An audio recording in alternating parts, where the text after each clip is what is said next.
Seguimos en este ciclo de las charlas de verano, esta vez en el Sindicato de Encargados Apuntadores Marítimos, para hablar con el secretario general, el Vasco Lizarraga. Recién comienza el año 2019. ¿Qué te quedó del 2018 que fue bastante movido entre peleas, salarios? ¿Qué análisis hace de todo esto? Lo primero no es ninguna noticia, fue un año muy difícil para los trabajadores en general y para los portuarios en particular, donde estamos todavía con el tema de la licitación en el puerto de Buenos Aires y distintos inconvenientes que tenemos en los puertos del interior.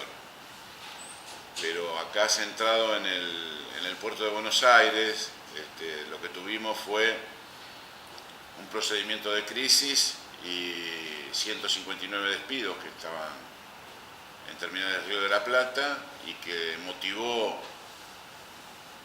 algo que desde que están las licitaciones no había ocurrido, que todos los trabajadores portuarios de las terminales y de otros puertos y depósitos fiscales confluimos en un conflicto en la defensa de la fuente de trabajo, y creo que marcó un hito, la Carpa de la Dignidad Portuaria, así se llamaba, que estuvimos 42 días, fue un hito para los portuarios de esta nueva generación. Y me parece que lo que recogimos juntos es la experiencia de que debemos estar unidos para la pelea. Las historias que siguen acá, me preguntás del 2018, el 2018 es luces y sombras. Las luces es esto, de que los trabajadores pudimos juntarnos y si tuvimos que enfrentarnos con fuerzas del orden para tener y para poder ejercer el derecho al reclamo, el derecho a defender los puestos de trabajo, lo hicimos, lo logramos, estuvimos convencidos que la pelea era así, y eso es y la solidaridad de los otros trabajadores que no estaban en la cuestión, que no estaban en los despidos. Así que eso es un hecho que para el movimiento obrero es fundamental. Tiene que haber solidaridad y lucha. Esto me queda como un saldo positivo, más allá de paritarias complicadas, con inflaciones galopantes que cuesta mucho seguir al ritmo, y con algunas cámaras pudimos acordar de acompañar mes a mes la inflación, con otras no pudimos, pero estamos con cláusula de revisión que la tenemos que llevar a cabo, pero estamos en un país difícil. Cuando hay un mes más de un 40% de inflación, un 45% de inflación, evidentemente los trabajadores estamos en problema. Encima el trabajo disminuye y no es ajeno que hay un montón de industrias y comercios que permanentemente cierran, que se abre la importación, y las industrias y las pymes se cierran permanentemente, con lo que queda que todos los trabajadores en la calle. Y cuando hay muchos trabajadores en la calle, los empresarios se agrandan, porque cuando hay desocupación, el trabajador lo que quiere y pide es mantener la fuente de trabajo, que es algo lógico. Si no están en el puesto de trabajo es muy difícil seguir manteniendo los derechos. Entonces con la desocupación es un arma que los trabajadores nos juegan muy en contra, y nosotros este tema lo vimos, pero ya desde el 2016, porque me preguntaron del 2018, desde el 2016 que arrancó con los trabajadores de Cresta Roja y siguió. Ahora estamos encontrando que empresas que hace años, algunas más de 100 y otras más de 50 años, están cerrando y se están yendo, con lo cual estamos con una señal de alerta. En el 2018 hemos tenido algunas reuniones en CGT, donde nosotros tenemos la necesidad, yo creo que la única forma que tenemos de frenar el avance en contra de los derechos de los trabajadores, de los jubilados, como estuvimos ese 14 y 18 de diciembre, si no me equivoco en la fecha, defendiendo del 2017, defendiendo a nuestros compañeros jubilados, pero lamentablemente avanzaron y dijeron que no iban a perder, y resulta que están 18 puntos, 20 puntos abajo de la inflación. Entonces todo esto que está pasando y que si no estamos con poder de fuego, si no estamos en la calle, si no estamos unidos, si no estamos organizados, entendemos que puede seguir avanzando y esta es una señal de peligro, una señal de alerta, donde todos nos tenemos que comprometer por la unidad y por la lucha de los intereses de los trabajadores y también los políticos. Desdoblo tu charla en dos preguntas, a propósito de lo que vos dijiste. La revista de la Federación, al pie, dice una sola voz en los puertos. Y la carpa de la dignidad portuaria demostró que el eslogan es cierto. La única lucha que no se gana es la que no se da. ¿Por qué? Porque la FEMPIRRA terminó el 2018 en la AGP firmando un acuerdo más que importante sobre el puerto de Buenos Aires. Primera pregunta, tu reflexión. La primera parte es que lo que logramos con la carpa, con las movilizaciones y todo, es que esos 159 telegramas de compañeros que iban a ser despedidos volvieron para atrás. Esta fue la base.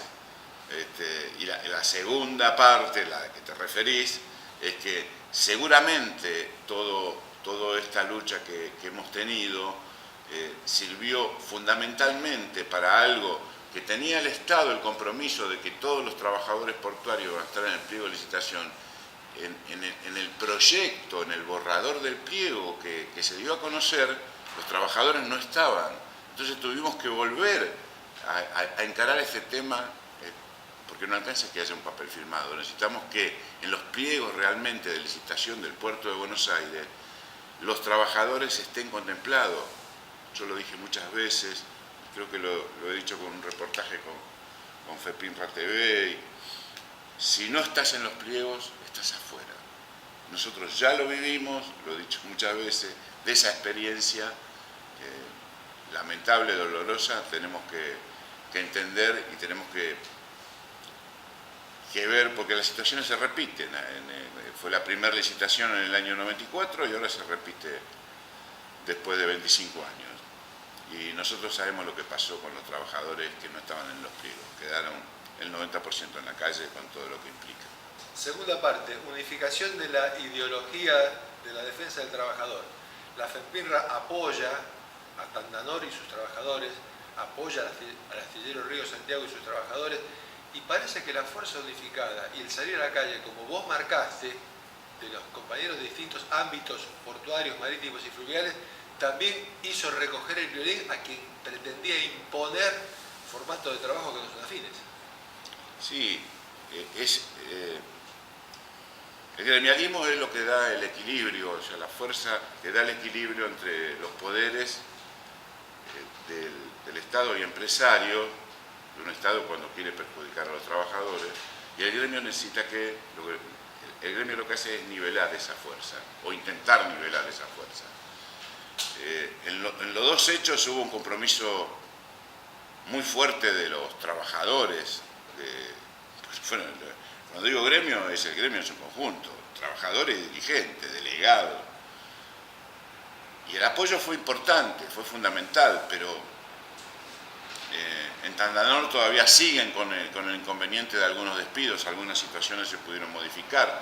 Astillero Río Santiago firmaron acuerdos que parecía que las cosas se encaminaban, pero después en la práctica algunas dificultades o muchas dificultades ocurrieron.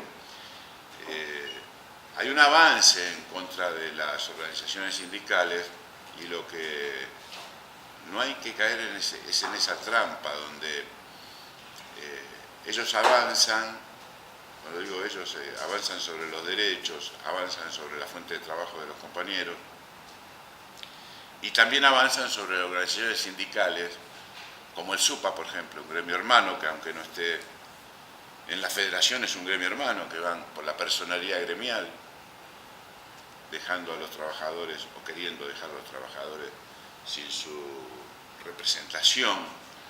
Entonces esto que le pasa a los compañeros del SUPA nos puede pasar a todos o a algunos y nosotros tenemos que repudiar no importa después si nos ponemos de acuerdo o no nos ponemos de acuerdo, dirigente o no dirigente. Los compañeros deben tener la personalidad gremial, como tuvieron problemas también los trabajadores de subte. que por ahí al ser aislado, después queda en el tiempo, porque no hay lucha que dure 100 años, no hay. Necesitamos una respuesta y lo que entiendo que está y que estamos esperando el conjunto de los trabajadores es una reacción fuerte de la Confederación General del Trabajo que no se está dando, o se da parcialmente, o se dio parcialmente. Nosotros tenemos la suerte o tuvimos la visión o la capacidad de dirigentes más grandes, dirigentes más viejos, como Cayo Ayala o Juan Carlos Esmí, que tiene mi misma edad, con él, así que es viejo, que pudimos agruparnos distintos gremios en una federación de gremios portuarios, marítimos y de industria naval, y que el secretario general es Juan Carlos Smith, y que la CAT también es una herramienta importante. Ahora, como le digo yo siempre a mis compañeros en los plenarios delegados, nosotros tenemos la herramienta, tenemos el martillo, si lo usamos bien clavamos el clavo, pero si lo usamos mal nos rompemos los dedos. Entonces, esa fuerza que tenemos la tenemos que tener organizadamente en función de la defensa de los compañeros. Hace poco, en los últimos días, Smith dijo que estaban dadas las condiciones para hacer un paro general. ¿Qué crees sobre eso? ¿Estás a favor, en contra? ¿Vas a apoyarse en el caso de que se dé? Mira, cuando fue la reforma previsional, el gremio, independientemente de las decisiones que tome la Confederación General del Trabajo, entendió con su cuerpo orgánico que tenía que estar en la calle. Y ahí estuvimos. Tuvimos compañeros donde tuvieron balas de goma, lastimados, pero estuvimos donde teníamos que estar. Y yo creo que están dadas las condiciones desde hace mucho tiempo de ponerle un freno al avance de este gobierno neoliberal. ¿Y cómo se pone un freno? Con lucha. ¿Cómo se pone? Es una herramienta, pero no termina en un paro en sí mismo, porque si hacemos el paro, pasó el paro, acá los trabajadores, la gente en general, ¿qué respuesta se le da a los desocupados en este momento? ¿Qué respuesta le podemos dar? A los jubilados que ganan 9.000 pesos. Nosotros sabemos lo que es estar desocupado. Yo sé lo que es estar desocupado, sé lo que se siente, sé cómo se pierde la autoestima, qué es lo que pasa en la familia. Entonces, toda esa gente no tiene tiempo, ese tiempo que por ahí tenemos lo que comemos todos los días. Hay gente que no come, hay gente que no puede mandar a sus hijos al colegio. Entonces, todo eso que se está dando necesita respuesta. ¿Y cómo canalizamos la respuesta? Porque está bien de buscar una negociación cuando las cosas marchan más o menos bien o marchan parejo. No es lo mismo la situación que vivíamos hace unos años a la que estamos viviendo. O no vemos que hay gente que come de la basura, antes también comían, pero mucho más, de gente que tiene que dejar los alquileres y pasar a vivir si tienen la suerte de tener tíos, padres, y conviven. Y chicos que dejan de estar en la escuela. Cuando los chicos dejan de estar en la escuela y dejan de comer, estamos en problemas para el futuro. Entonces, nosotros no podemos cambiar el curso del viento, pero sí podemos generar situaciones que obliguen a un replanteo con decisiones que son injustas. Lo hicieron los maestros y el conjunto de la sociedad con el cierre de las escuelas nocturnas.